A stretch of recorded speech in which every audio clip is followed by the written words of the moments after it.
going to share now 3 fantastic stories of digital transformation, each with a different angle. And what I love about this, there's several things I love about this panel that I'm about to call to the stage, but for one thing, each of the gentlemen joining me up here is a finalist in our Hotel Visionary Awards, which we will be presenting later today. And I'm super excited also that each of them represents a lodging brand that may be relatively new to some of you. And that's very exciting to me. So I am pleased to welcome to the stage for our Hotel of the Future, which again means the near future informed by what's happening now. Here to join us, please welcome Alex Cisneros, is the Chief Commercial Officer at Mint House. Sanjay Sharma. Sanjay Sharma is the Chief Technology Officer at Orascom. And Conrad Riddle is Vice President HR Shared Services at Aimbridge Hospitality. Conrad, come on up. All right. Well, I'm so pleased to have you guys up here. I learned a lot about you through your participation in the Hotel Visionary Awards competition. You're all finalists. Congratulations. I want to give each of you a minute to introduce yourself, as I like to say on our webinars. Tell us who you are and what you do. Let's start with Alex. Good morning, everyone. I'm Alex Cisneros. I'm the Chief Commercial Officer of Mint House. I've been in the hospitality industry for about 20 years. I got into the industry through a very interesting path. I used to do a programmer, and at some point they thought that data analytics can actually help a hospitality company. So I've been fortunate enough to have done technology, distribution, revenue management, marketing, sales, and now I get to talk about the customer experience and how we are innovating. Thank you. Sanjay. Thanks. I'm Sanjay Sharma. I love technology. I'm passionate about technology.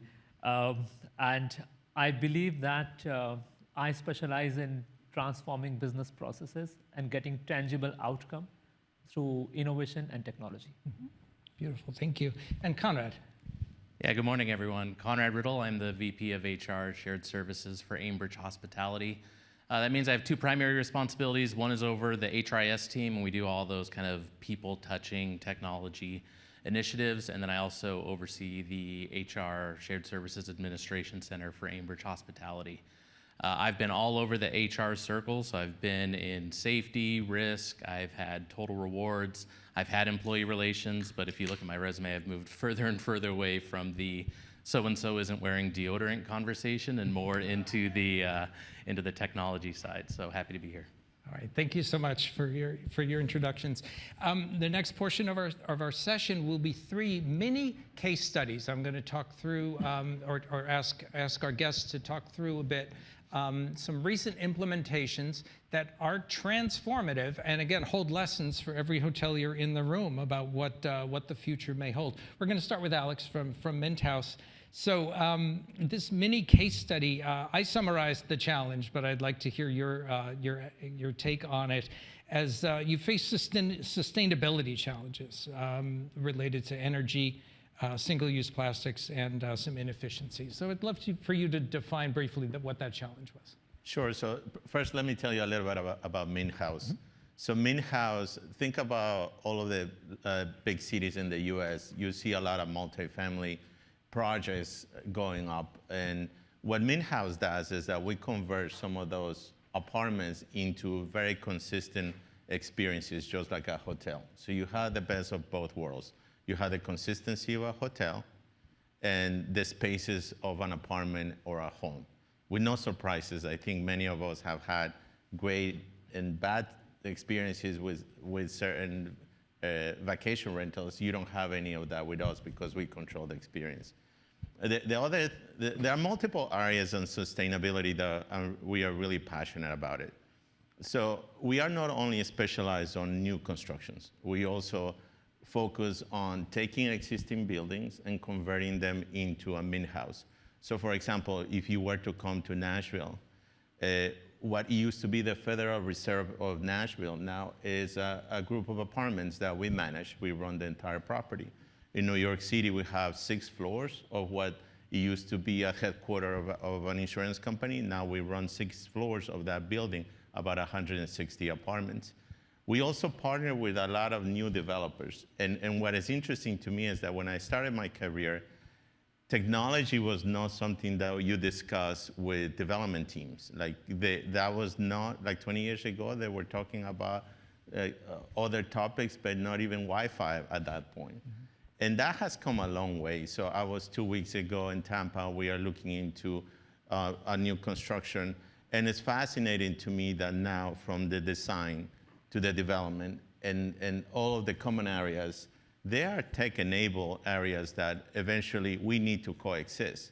So we need to have devices and access points and technology that enables people to access the building. Just think about accessing the building in a multifamily tends to be a technology problem, but we want to provide a seamless experience. But now once you are in the unit, we have to think about how we can make your experience more eco-friendly. So one, all of the kitchens are fully equipped, so we don't have single-use plastic in our units. You use, just like at home, you use your cups, you're going to put them in the dishwasher, and then we keep reusing. A big thing of our organization is let's reuse and conserve as much as we can in the rooms. Also, in terms of what kind of procurement we do. September Banks is here. She leads our design team. And we think about the materials that are going to be procured for each of the apartments. We want to be thinking about not just furniture or items that are going to last for a short period of time, but for a longer period. And the last 2 things I will say in terms of the actual units is that with technology, now we can control the experience so much more. We can be more control temperature. We have devices in different units to control noise. You know, we can create a different experience with technology. And I think we have some of large units, 2, 3-bedroom units in Miami, for example. So we know that also recycling and how we can find vendors that can be more eco-friendly in terms of how we do the waste management process for many of our properties is what we are focusing on.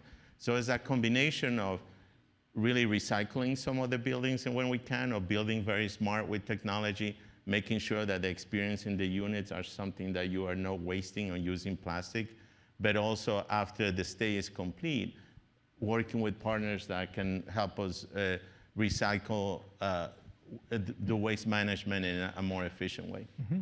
Yeah, I think there's so much more to say about this that we won't get to necessarily on stage, but in our reporting we want to fill in more of it.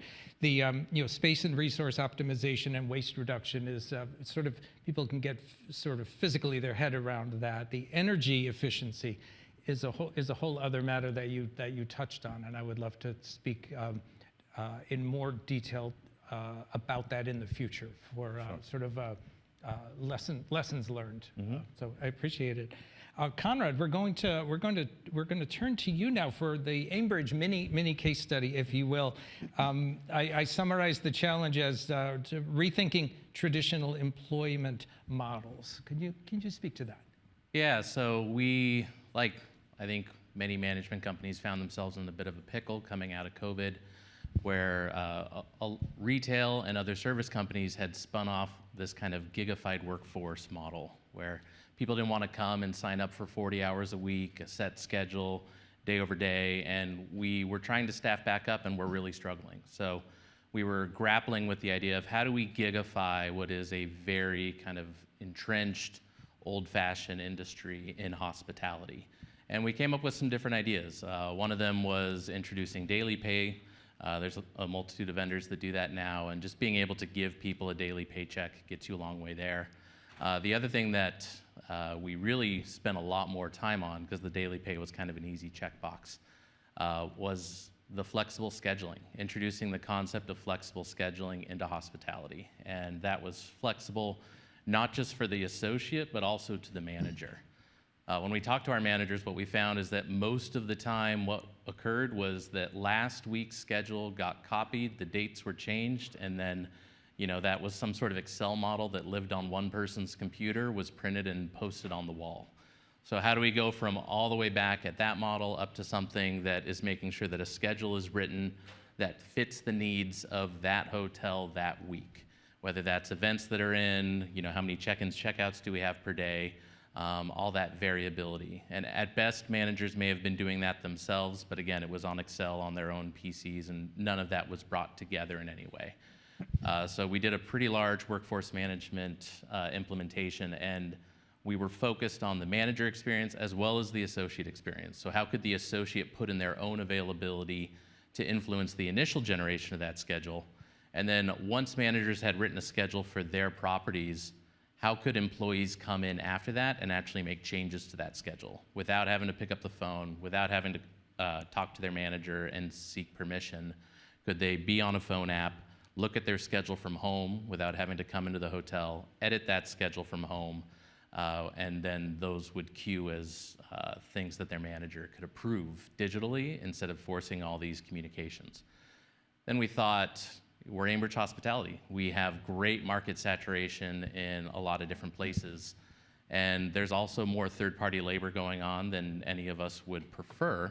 So how do we take the underutilized employee at the Courtyard and give them an open shift at the Marriott? So we opened up that model to be cross-hotel. So each hotel gets their first right of scheduling their own employees that they manage and hired. But once each hotel has written their own schedule, then open shifts can be posted out onto a shift marketplace. Employees can see what's in their market, and as long as their home hotel has said you're a certified housekeeper, maybe that's at the Courtyard, you can go pick up a housekeeping shift at the Marriott. So we've made it, I think we've taken great strides forward in the last 4 or 5 years, really modernizing that employee experience, making us a more attractive employer. And I love your story, because I don't need to tell anybody in the room how labor is such a challenge, such a diverse workforce, and an array of ages, goals, training. It's so I love your process of streamlining. It really speaks to a great success. We're going to now hear from Sanjay about Orascom's mini case study, which I summarize as a top-to-bottom transformation of operations. So no pressure, but it's a great story. So tell us about it. It's interesting. I want to start from the beginning. Generally, what happens in traditional world, that if someone is talking about migration to cloud, they think it's a technology project. And we wanted to change that. We said that actually, if you are doing a project, let's start from a clean slate and say that if we have to use this opportunity to redefine the guest experience and redesign the employee journey, then what can you do? So that was the trigger which actually initiated a real exciting journey for us. So we started with a design workshop, and in that design workshop, we had different players logged in a room for 7 days. But different stakeholders were Oracle, because they believe, or because we believe Oracle knows how good is their product and what it can do. I don't know that. Then we had our local team, because they understand what kind of guests arrive at our property and what they expect. Then we had a local player who knew the regulation and all. Then we have a player who was helping us to conduct the design workshop. After that design workshop, and this is pretty interesting, yeah? After that design workshop, we came up with a blueprint. That blueprint created 17 wow experiences, which we believe does not exist in hospitality world yet. It creatively destroyed 30 business processes which our colleagues were doing because they were not required anymore. We realized that there are new capabilities in the product which we can use to maybe improve our operations or get more revenue. And the last one is that we define in precedent efficiency, where some of the process time reduced by 90%. So this is what we all did. And if you don't mind, I just want to take 2 more minutes, because as part of the design workshop, we said we need to ensure that we disrupt 3 processes: the check-in process, the checkout process, and the reservation process. And when we said check-in, then the first question we ask ourselves is, why do we need our guests to check in? And when we did some debate, we realized that we basically want them to check in because it is our operational requirement. They don't want to check in. We want them to check in because we want to enter something into the system. And that's the time when we said we will not have any check-in experience. We will create a new arrival experience for our guest. And that's what we did. So everything is done using mobile and some insight information which we have. So when the guests arrive, we know them by name, we greet them. We basically take them straight from the hotel, from the main entry to their room. And we check them in less than 60 seconds using a mobile device. This is so seamless. And when we leave them with a business card of a new designation which we have curated called Experience Ambassador, which has a QR code so that the guest can reach their Experience Ambassador 24/7 any time of the day. And similarly, we did a transformation in checkout experience also. We created a departure experience. We start from pre-checkout to checkout to the airport arrival and post-departure. These are the 4 areas which it touches. In the end, I would like to say only one thing, that I have never heard anyone saying that an Opera cloud migration project has resulted in a 35% increase in the tip which our guests are getting.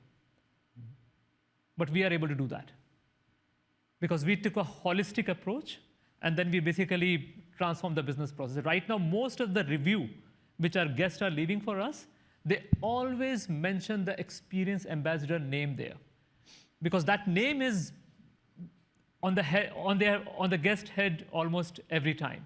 I was talking to a 21-year-old girl who just joined us as a front office manager in the traditional age. And I was talking to her how your life has changed after moving from front office desk manager to Experience Ambassador. And she said, earlier I was responsible for number of check-ins and number of checkouts I do in a day and how much time it takes. Whereas nowadays, I know that how many guests I own, how many guests I need to take care of. So the KPIs have completely changed. So we really enjoyed the journey. Yeah, it's such a great story. And I love that, I think all 3 of these stories start with what if. Scott mentioned, sometimes futurism and solving problems starts with what if, and I love that each of yours did. We have a few minutes for questions, and as I said, we've covered some of these stories at hospitalitytech.com, and we'll continue to. And I appreciate the lightning round quality here that you're sharing, in-depth, transformative stories succinctly for our audience. Are there questions in the room for these gentlemen? Does anybody see any hands up? I often can't see because of the lights. Not yet, Robert. Nope. Oh, one here. Oh, great. Thank you, Catherine. Sanjay, that arrival experience is if you're taking someone to the room. What is the experience if someone wants to be able to go to the room on their own? How does that change? Sorry, can you repeat the question? If I understood correctly, your arrival experience is essentially someone walking someone to their room. What is the abbreviated version of that? Somebody just walks in and wants to be able to go to the room on their own. If somebody a guest wanted to go to their room on their own, so not just frictionless check-in, but frictionless. So that's a good point. Basically, we believe this is the age where we need to provide options. Yeah. And what we do is we provide an option to our guests that if you want to go straight to the room, here is a URL, click on this and complete the check-in process so that you can go straight to the room. But if you want a more, like someone was highlighting here, that human touch, so that's also an option which we have provided to our guests. where someone can address you by your name, welcome you, take straight to the room. While taking to the room, they can share about the resort, the insight about that, and then they can go ahead. Yeah. Great, thank you. If I just want to add something. I think it's pretty exciting what you're doing. I think ultimately with technology, I think consumers, our guests, they want to interact with us the way they want to interact. Absolutely. Some I don't agree. want to. When I'm traveling for business, I want a different experience. When I'm traveling with family, it's different. So that's probably not as sophisticated as what you have done, but this is the struggle sometimes with, in our cases. So we operate in buildings where we have residential and short-term rentals. So how do you create an experience that both can coexist and can still maintain security of the building, especially for residents? So I think ultimately with technology is kind of the evolution of how you want to, what kind of experience you want to create with it to your guests, and then I think the technology will follow. Yeah, I love this. I just want to add one more point that basically, there is one thing where you can define the vision, but there is a different art to ensure that your colleagues have adopted the new business process and they are following it. Mm-hmm. And in order to do that, we also did something bit, I won't call scary, but bit different. Yeah. Mm-hmm. What we did from our front office desk is that we removed the desktops. So there's no desktop. Oprah works on tablet. Mm-hmm. And we have seen the change in our so-called experience ambassador, that earlier what used to happen is when they're sitting or standing behind the front desk, if someone is coming, they will be waiting for them to come and stand next to them so that they can respond to their request, yeah, or address their request. Whereas when they have a mobile, as soon as they see someone coming, they pick up the mobile, they go to them, and that is a different experience. Yeah. That's a completely different experience. So that's also one thing which is pretty nice. Yeah, I've seen the visuals of that, and it's very inviting. It's very clean visually. It's very clean experience. So, oh, great, wonderful. Okay, here we go. Thank you again, Jihan Chobal from University of South Florida. I just want to ask the panel here that when you do whatever you do, this check-in process to back of the house, HR, do you consciously think of the generations? Generation Y, Z, and X, because there's so much difference. I'm an educator. Every single time the students are working in different hotels, they come back, oh, professor, the way that they do is so old, so boring. Like, I'm just curious that if you really maybe even hire somebody from the younger generation to give feedback when you design whatever that you are designing. I'll take that. Mm-hmm. Yeah. Yeah, I think that was the impetus for our project was, people didn't want to work in hospitality because it was viewed as kind of staunch and out of date. Our largest challenge is really those middle managers. There's a thick reinforcement of that's not how we do things here, that's not how I came up in the industry. So really we've had to, the millennials and the Gen Z, if you show them technology and you train them on it, are more or less at this point going to adopt it as long as it works. It needs to work, it needs to be easy, and that's kind of the barriers there. Whereas I would put the boomer and the Gen X kind of middle managers at this point, you need to sit down with them, have kind of hands-on training, sit next to them, show that it can work. The case studies are huge. You have to do this at one location before you try 2, before you try 50. It's different generations, mostly tranched by different layers of management, definitely need different touch points. I'll say what. Yeah, please.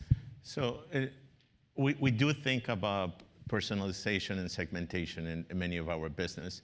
So from our perspective, we tend to think about, okay, we have different set of customers coming and experiencing our accommodations. Some come from Airbnb. It tends to be a younger audience. Some maybe business travelers are coming, and how we create we do think about the ages to create a different experience. So think about sometimes I struggle operating some of the newer thermostats in our units.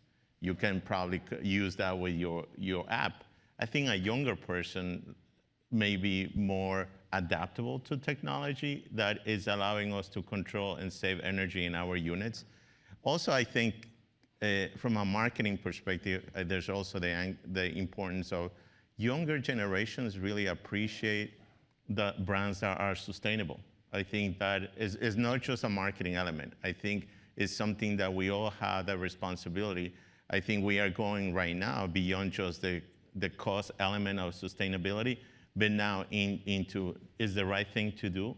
There are customers that truly appreciate that brands are paying attention to the impact of hospitality in a local community. I think so. I think inevitable we do need to think about from different fronts what the different demographics and segments are, because the messaging may be different, the in-room technology may be different, the way we speak about certain terminology may be different. So I think at the end of the day, the experience can be the same, but how we talk to and how we enable the experience may be different. Yeah. Sanjay, did you have a thought about? I have a very different view. Very different view. I don't believe in Gen Z, baby boomer, and that category. I think we all are segment of one. And incidentally, now in segment of one also, we are different depending on what time of the day it is and what day of the week it is. I'll give you an example of my mother. She is 84 years old, Indian. She is not educated. So she can't speak English and all. During COVID, she was stuck with us in Dubai. We live in a society where only our family is Indian. So you can imagine my mother who can't speak in English, how she was trying to live that 3 or 4 months of life. But there is something interesting happened there. And that happened with iPad. So she can't write, she can't read, but then she basically created her own nomenclatures of Google icon. For example, the mic icon she calls the bird, and then she started talking to iPad. And whatever she wanted to listen and she wanted to hear, she could converse with it. Now, I don't know whether an individual who is using voice-based technology to converse with the machine, you call them Gen Z, baby boomer, or my mother who is 84 years old.